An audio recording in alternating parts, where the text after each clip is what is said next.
can't just leave. Protecting the church is more important than family.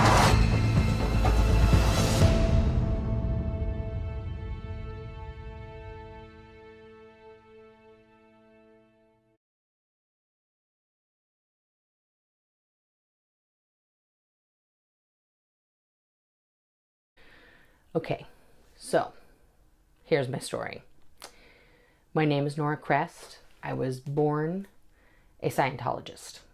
Both of my parents had worked in Scientology in the 1970s, and shortly after I was born, they both left working for Scientology.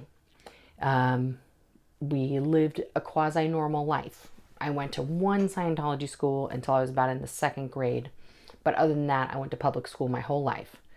But at the age of 8, my parents divorced. And my mother wanted me to be a normal human and go to college and follow my dreams, which were many. And my father had decided that there was nothing more important than the entire world than Scientology. And so when I would visit him, every activity that we did would be centered around volunteering at a church, putting me on the Scientological e-meter to discover if I had past life recall, and in general, just trying to get me to be more interested in Scientology than anything else that I had going on in my life.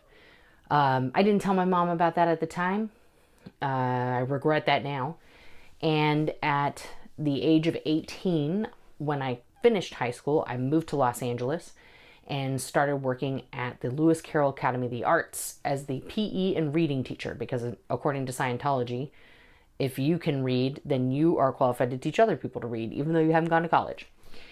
And about a few months into that, my father put a tremendous amount of pressure on me to start dating a Scientologist and to get onto Scientology courses myself. So he put me on the Affinity Exchange, which was a website run by a Scientologist to get my profile out there. This is before Match.com and all that other stuff. And told me that I needed to start doing courses, which I did at Celebrity Center International. Within about 3 weeks of being on course, I was heavily recruited for the Sea organization. Now, I had been being recruited for the Sea organization since I was about 8 years old. And in Scientology, that's not unusual. When you were born into a Scientology family, they consider it a fact that you chose your body.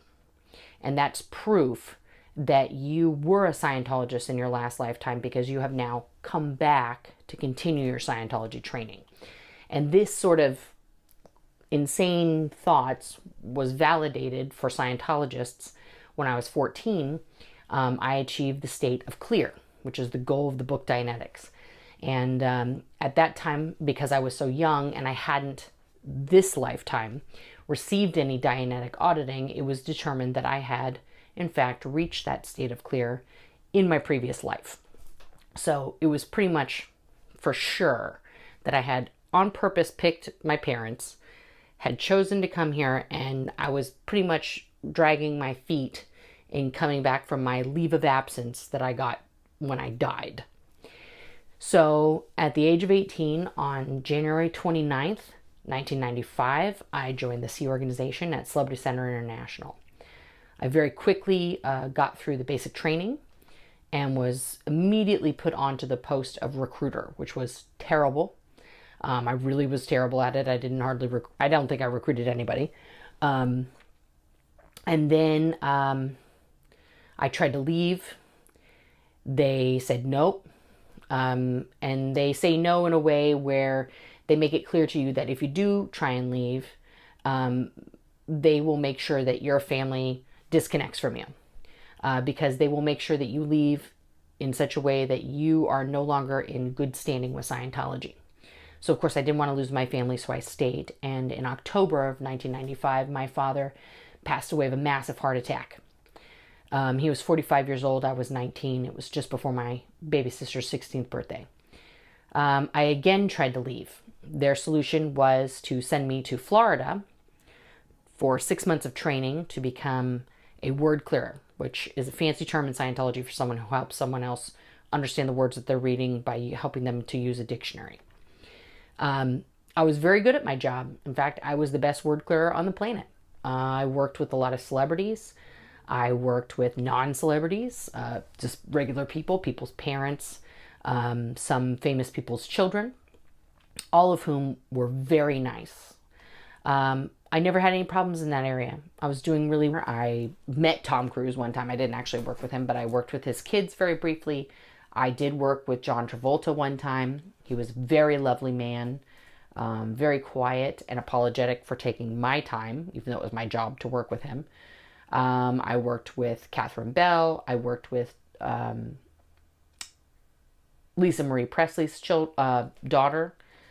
I worked with Lisa Marie Presley's daughter, Riley.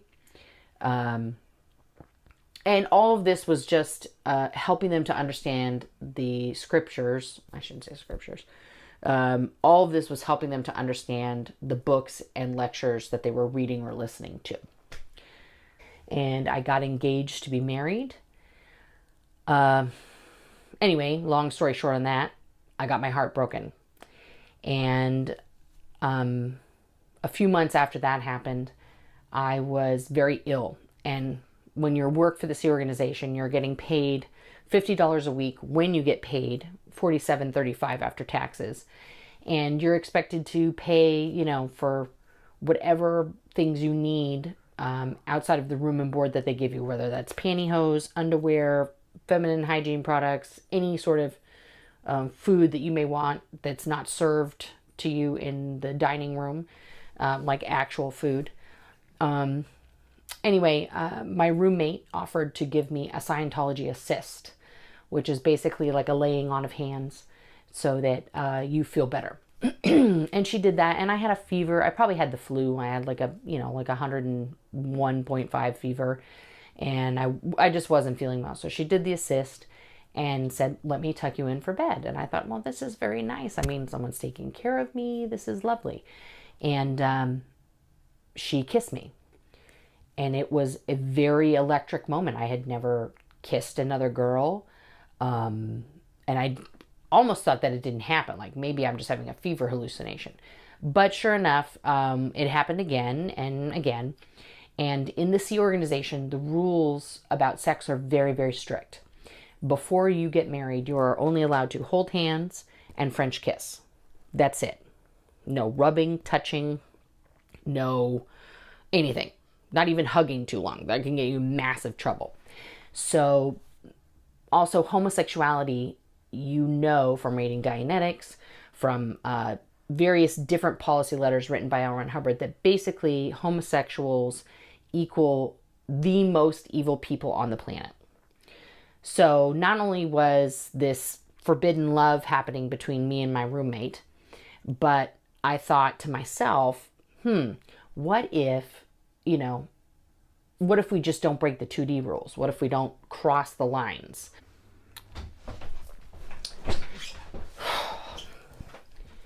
So I had the idea in my mind that if we didn't cross the line, that we wouldn't get in trouble. Even though being a homosexual is the worst. Like, you can be a pedophile and still be in good standing, but you cannot be gay. So our relationship was basically like a year and a half. And then finally we were found out. The resulting actions taken by my seniors was to try and declare me a suppressive person. But that means to excommunicate me from the entire church and, basically make me the lowest form of scum on the planet. That didn't happen. The next step was to send me to the RPF, which stands for Rehabilitation Project Force. Now, the idea behind the RPF is that you get sent there, you do manual labor, and you and another person work with each other using Scientology techniques to make yourself better. In reality, you're working 10 to 16 hours a day.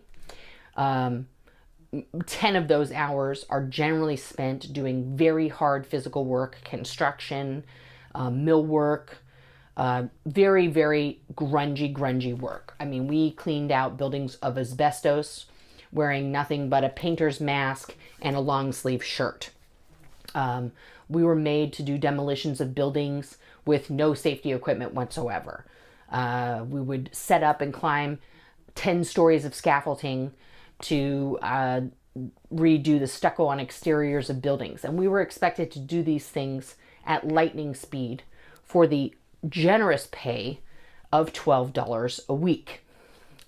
That's right, $12 a week for almost 100 hours of work. So while doing this, I encountered many physical problems. I mean, obviously, working your body that hard has massive consequences. I was physically accosted. I broke 3 ribs. Actually, I didn't break them. Another person broke 3 of my ribs. 2 of my discs in my back were herniated. And I had other injuries. I nearly bled to death. The first day I was on the RPF, this is basically what it's like being on the RPF in a nutshell. The first day I was there, we lined up at lunch for food. And it was a very long line because there was about 220 of us on the RPF at that time. And so you're waiting in line with 220 people to go into this tiny room where they had like one of those salad bar thingy bobs where they were putting big troughs of food in. And it happened to be Hamburger Tuesday. So we get in there and the food isn't there. It's been emptied out by the last people who are in. So we have to wait for more to come. When the chef comes in holding this trough, he has to like move people out of the way. And as he's setting it into this little, display thing, people are diving over each other. They're punching each other in the face and they're grabbing like just fistfuls of hamburgers and fistfuls of French fries and elbowing their way out of the room. And then they sit down at their table and shoveling it in their face as fast as they can because you only have a 20-minute meal break. Now that's 20 minutes to wait in this conga line of over 200 people and then, gladiator style, fight to the death for some food and then sit down and shovel this food in your face, okay? In addition to that, all of these people, I'd say out of the 220 people who were there, 200 of them smoked cigarettes. And they were still allowed to smoke indoors. So then, while you're trying to eat in your 20 minutes, I want you to imagine 200 people simultaneously lighting up a cigarette and smoking it, and then lighting up another cigarette and smoking it at every meal.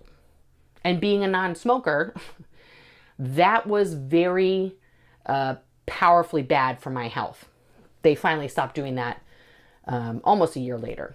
Some punishments that you would get inside of the Sea organization and on the RPF. If you failed to meet your quota, whatever your job was, you have a quota every week. And if you don't make that quota or get above it, you would be put on beans and rice, which meant that every meal that you ate would be rice and beans. And so if you don't really like that, that's a kind of a torture. And the other form of punishment that was very common was being thrown overboard. The Sea Organization was started on a ship by L. Ron Hubbard, and he would toss people off of the ship into the harbor. So since we were on land, and specifically in Hollywood, obviously we were not on a boat, and didn't have access to a lake or even a pool.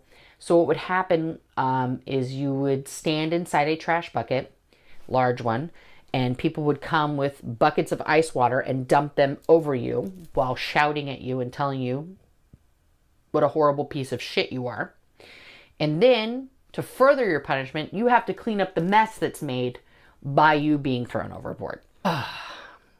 When I tried to leave the RPF, I was manipulated very hard. Once again, using my family against me. My mother was still a Scientologist. My sister was working for Scientology, using them as pawns to keep me in. When I finally just didn't care anymore and I said, that's it, I'm going, I'm leaving, I did all of the things they required of me. I got all of the security checks they wanted. I did all of the labor they wanted, and I waited. In addition to those things, you have to go before a committee of your former workers at your organization. So I had to go to Celebrity Center, where I worked for 5 years, and stand in front of a group of people who used to be my friends and look them in the eye. And I literally said to them, I'm a piece of shit. I am not worth having in this group. I don't deserve to be here with you because I'm not a good person. I can't make someone else better, and I can't get better. And you should just let me go. This is how low I got. And I waited. I waited for their answer. I waited for 3 months. And every day I was pressured and pressured and pressured and pressured and pressured and told, it's not here yet. It's not here yet. The person in charge of the RPF would slam the door in my face and tell me to go away. Finally, after 3 months, I couldn't take it anymore. And I thought, fuck it. I guess I'm never leaving. I may as well I can just go through the motions. So I told the RPF, I say, okay, I'll stay. And he reached down in the bottom drawer of his desk and put right on the desk my approved letter.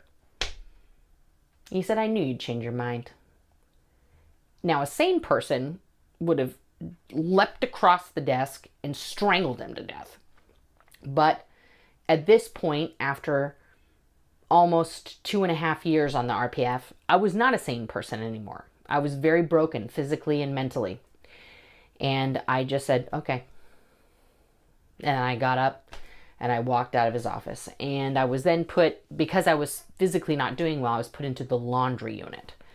And one night I was tossing, there's like small bags because it's a weekly thing of laundry. It's basically your underwear and jeans.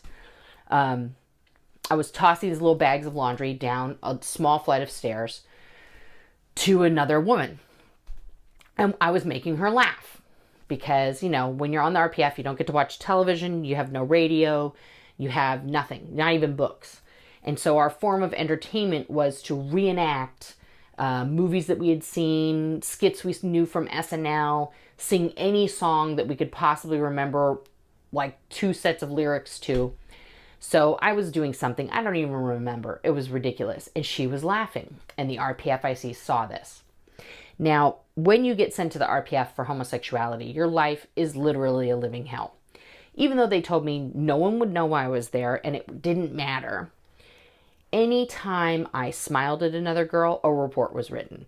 Anytime I put my hand on the shoulder of another girl, a report was written. If I had any form of physical contact with another girl, a report was written.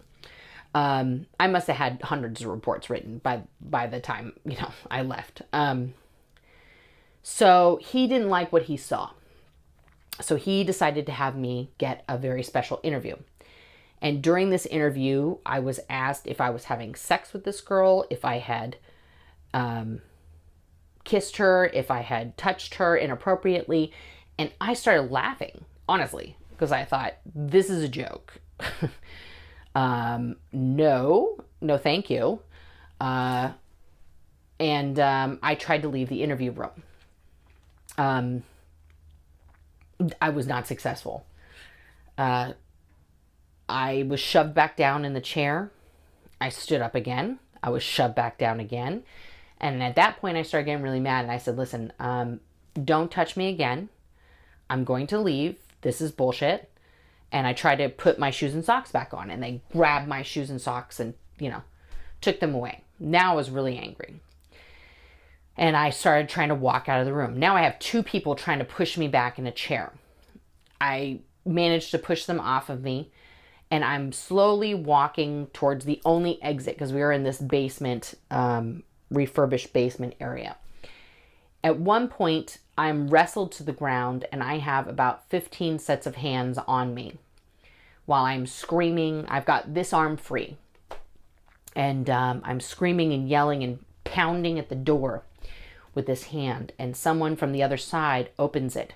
And I got my hands around the door and I guess was coursing with adrenaline and I just ripped this door open and I just fucking punched these people and I got them off of me. Now, by the time I got up and I started running outside, my face and nose were bloodied from being shoved down onto a this much padded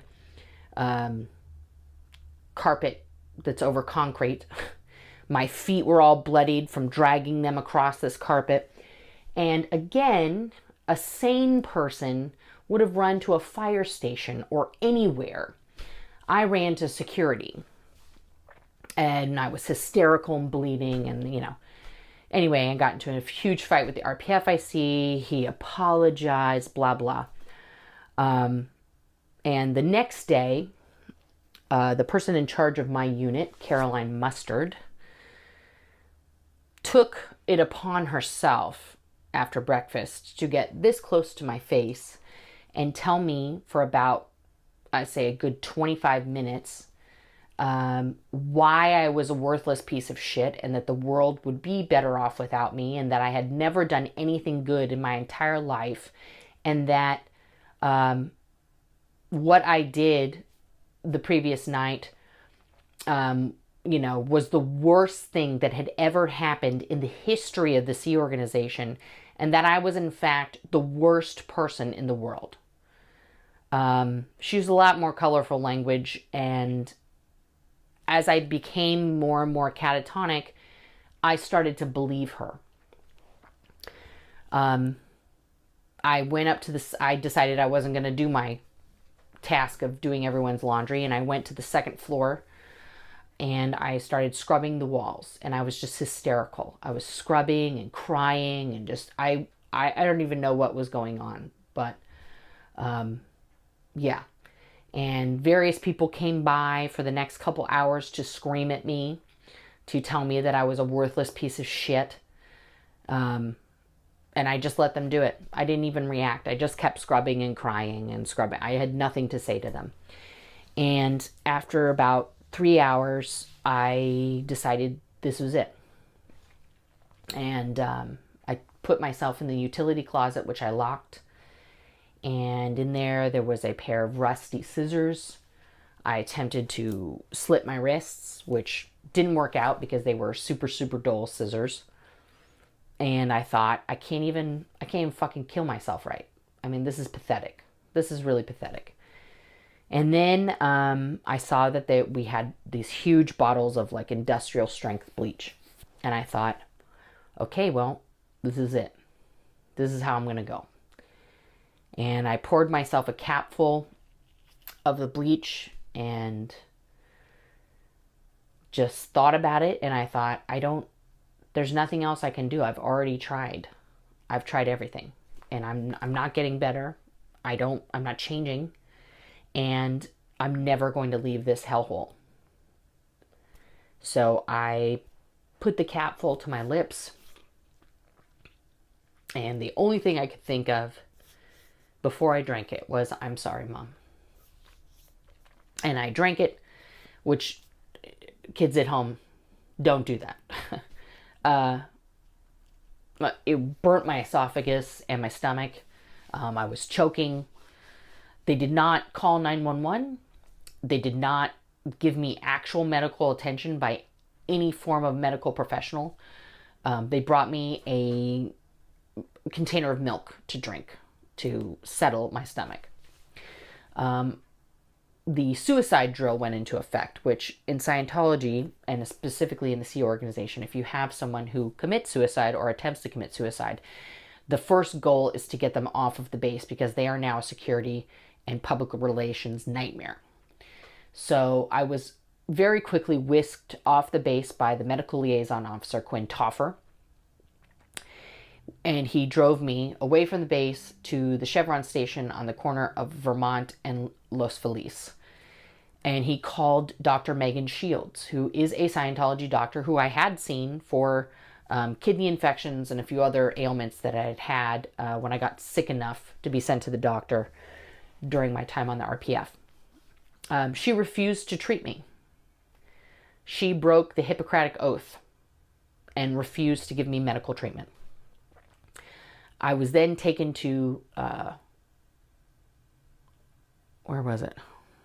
Oh, I was then taken to All of You Medical Center, to the emergency room, where I had to convince an ER doctor that Quinn Toffer, who has blonde hair and blue eyes and looks like an Aryan poster child, is my cousin, and that I accidentally drank bleach while cleaning walls because I had the story I said was, oh, I had a bottle of Arrowhead water that I was drinking, and I had mixed the bleach with some water in an Arrowhead bottle, and I mixed the two up, and I just had like a little baby sip, and like, whoops. And the ER doctor wasn't buying it. He kept asking me, is this really what happened? Is this, I want you to tell me again. And again, a sane person would have said, please help me. I'm being kidnapped, and I drank this bleach because the only way to escape was to try and kill myself. No. I stuck to my story. They took me to the Extended Stay America in Burbank to stay for a couple days while they gave me more sec checks.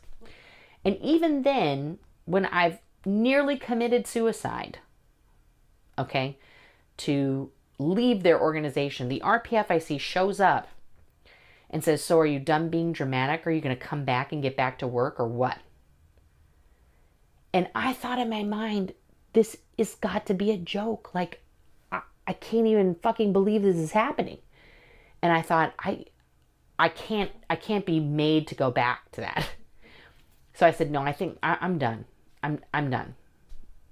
And he was in a car when he asked me this, and he just like sped off. He was so disgusted with me that I wouldn't get my shit together to knock off my bad behavior.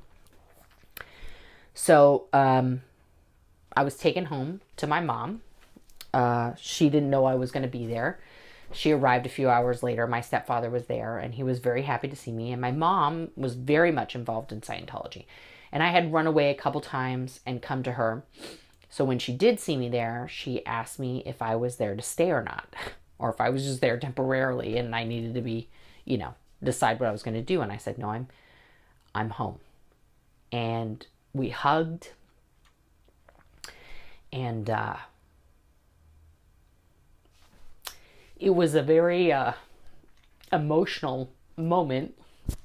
I'm getting emotional now. I couldn't tell her how I had left. What am I going to say to her? So I kept that, what I just told you, bottled up inside for a good 5 or 6 years before I actually told her what had happened. But I will say this, the RPF is 100% a concentration camp. It's a legal concentration camp in the United States, in Australia, in Europe, and in England. Those are the locations. There's 2 in the United States, and 1 in Australia, 1 in England, and 1 in Europe. And the things that go on there, and the mental and physical abuse is, as you can see, it's now been 14 years since I left, and it still affects me today. Obviously, I've moved forward. I have a husband and 2 beautiful children. My husband and I have a business together. And I still live with my mom, who I eventually got out of Scientology. So that's the good news. We are all steer cleared of it now, and part of my task in life is telling the truth about Scientology and getting the word out. But I am a survivor of the RPF. I do have long-lasting effects. I still have a terrible back. My ribs still give me problems now. I have terrible nightmares and PTSD from the experiences that I had there. But I don't look at it as a victim viewpoint. I am a victim, but I don't live my life as a victim. But I want people to understand that you can be a victim of a crime and be stronger than that and work to get justice for those who have no voice and to help prevent anyone from being put into that position again. The hardest part about leaving was acting like a normal human. I had to erase the mindset that had been drilled into me for almost 8 years in the Sea organization. Like when I never had used a cell phone. I'd never been on the internet when I left. And I didn't understand how to do things like take a 15-minute break at lunch. The first job I got in trouble because I wasn't clocking out for any breaks or lunches. I was eating at my desk while working. And HR had to take me aside and say, listen, you have to take a break or it's very bad for us legally. And I was like, oh, okay. Because it didn't even make sense to me to not be working the maximum amount of time during the day. It took me many years to be able to take care of myself. And the truth of the matter is, I wouldn't have made it really at all if it hadn't been for my husband, Cameron. Meeting him, having him knowing that he had gone through a very similar experience to mine, being raised in Scientology and joining the Sea Org when he was 12, I knew that he got it, that he understood the crazy that was inside of me and wasn't going to try and, understand it. He just already knew. And having him with me and helping me through this journey has been tremendous. He gave me my 2 beautiful children. I mean, what more is there to life? And having them saved my life. That's definitely true. I can say without a doubt that having my husband and giving birth to my 2 boys saved my life.